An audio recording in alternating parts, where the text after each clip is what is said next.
And now we're going to look at so-called Carlsbad variation, which is characterized by the pawn structure formed after exchange on d5.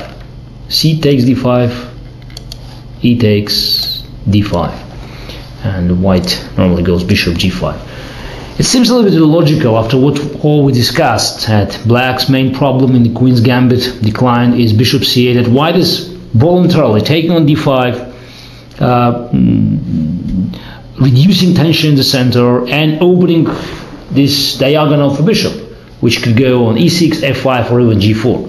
But on the other hand, white has a long-term strategic plan based on the fact that after black plays c6, which is quite inevitable because it has to protect pawn on d5 and also prepare the comfortable development of bishop, which is otherwise could be met by queen goes on b3. If bishop goes too early, let's say now bishop goes on f5, then of course after queen b3, it's all, structure could be jeopardized.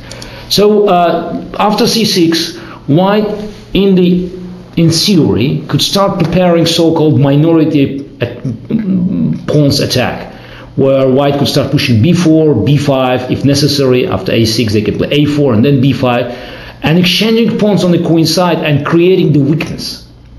That either pawn on c6, or if black exchange on b5, there will be isolated pawn on d5 and potential weaknesses on a7 and b7.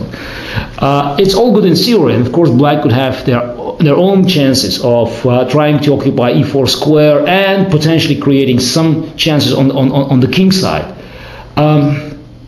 But generally speaking, white's position in the center is more solid, and it gives it an edge.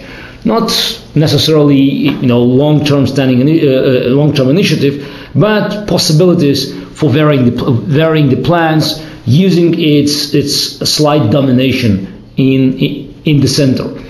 A part of the traditional plan that I've described, which could be shown by the moves bishop e7, say e3, castle, bishop d3, knight bd7, knight f3, c6, queen c2, rook e8, which is one of the key positions, castle, knight f8, and now say rook b1, preparing b4 and advance on the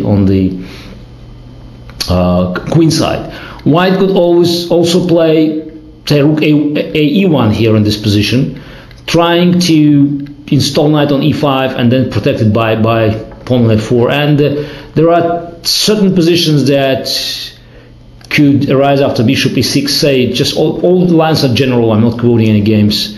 Knight e5, knight g4, taking on e7, queen takes e7, taking on g4, taking, and then probably f4. Or even immediately playing here f4, and after f6, taking on g4, taking, playing maybe f5, and then trying to have a pawn's attack on the king side after white queen is moved from f2 probably to f4. The most comfortable way for black to equalize is to play knight e4 here, which is a very typical maneuver based on the fact that after bishop takes a7, queen e7, knight on e4 is protected already by rook and a queen. And this position was quite heavily analyzed and tested in practice, but always black found its way to equalize after bishop e4, d4, knight d2, f5, f3, take on f3, both knight takes f3 and bishop e6, and black was safe. So rook a b1 is very traditional way of playing, and it leads to not complicated but very tense game. So far it seems that black had enough resources. That's why white always tried to find other ways of playing. For instance, in this position, one of the popular moves is to play h3, which sounds a little bit odd, but white's idea after knight f8 to go bishop f4, which sounds odd again, but when you look at the position, there's a lot of, it makes a lot of sense, because white is saving this bishop from potential exchange after knight e4, and preventing knight e4 keeps a little pressure on black's position, because the battery on queen c2, bishop d3 prevents black bishop to be actively developed, and also black to use the potential stronghold on e4.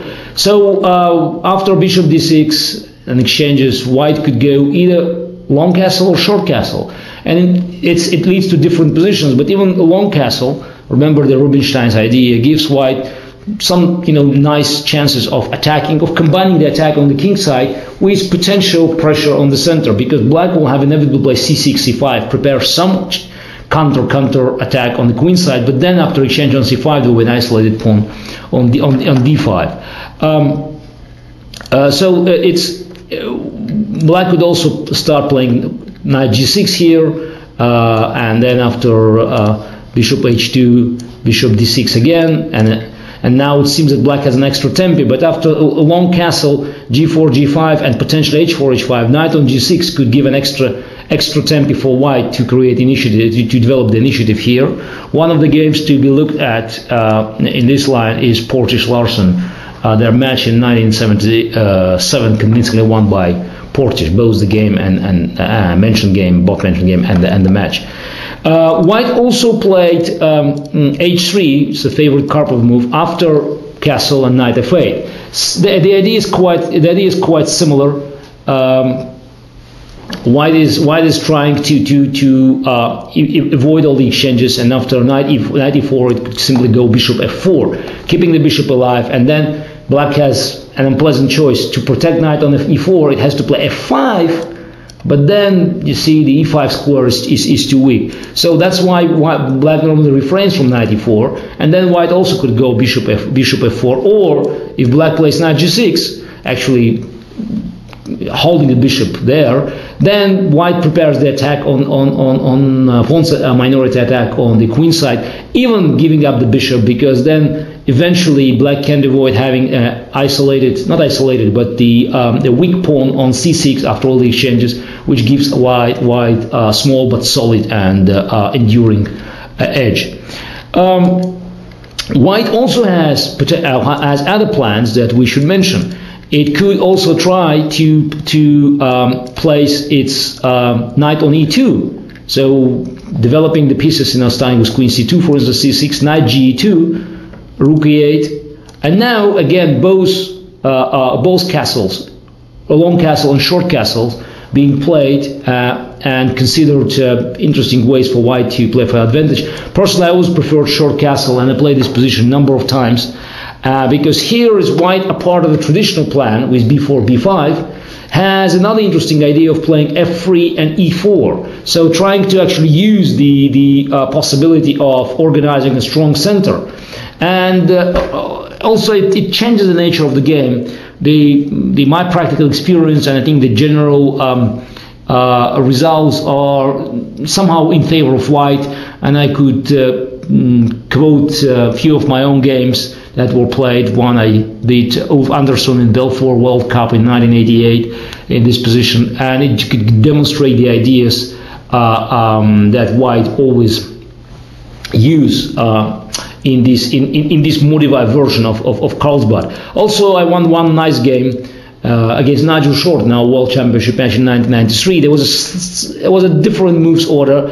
I actually refrained of playing queen c2. I played knight e2, and after rook e8, castle, Nigel played knight f8, and here I made interesting move b4, just figuring out that after bishop takes b4, bishop f6, gf6, white has an interesting move. Knight takes d5, queen d5, queen a4, in fact attacking both rook on e8 and bishop on b4.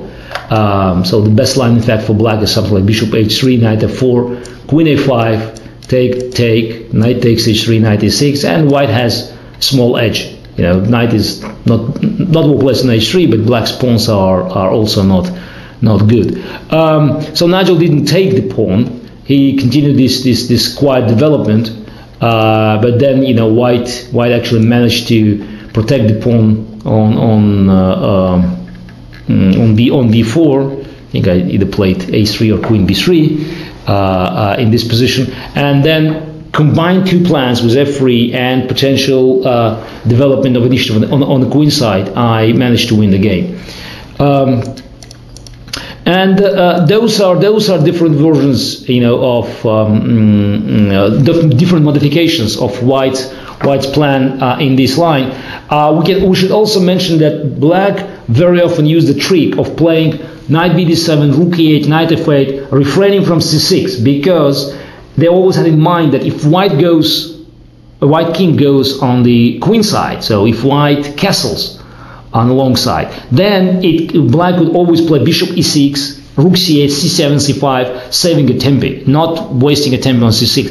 Those are very, very minor details that they played a huge role in professional high-class chess 100 years ago, or even now. So that's how we actually, define the opening strategy, by always understanding this little minor differences that could in fact make a huge difference if you enter big complications. Just imagine you have opposite kings on the opposite sides of the board. White king castle long side, Black king is on g8, and it's an attack on both sides. And this minor detail of Black saving on c7, c6, and in fact playing c7, c5 could play a huge role. So White eventually should also watch that, and it could also try to either modify its plans, going immediately casting short, or there were a number of games where White even ignored that, believing in strengths of its position after long castle. After all, I think now White is sticking moreover with the short castle, and the idea of having knight on e2 it's probably more dominant, because it's widely considered that this position, this location of the knight gives White more wider options in fighting for initiative. Just remind you again, it could be the same plan with b4 and b5, attacking pawn on c6, or f3, e4, preparing an assault in the center.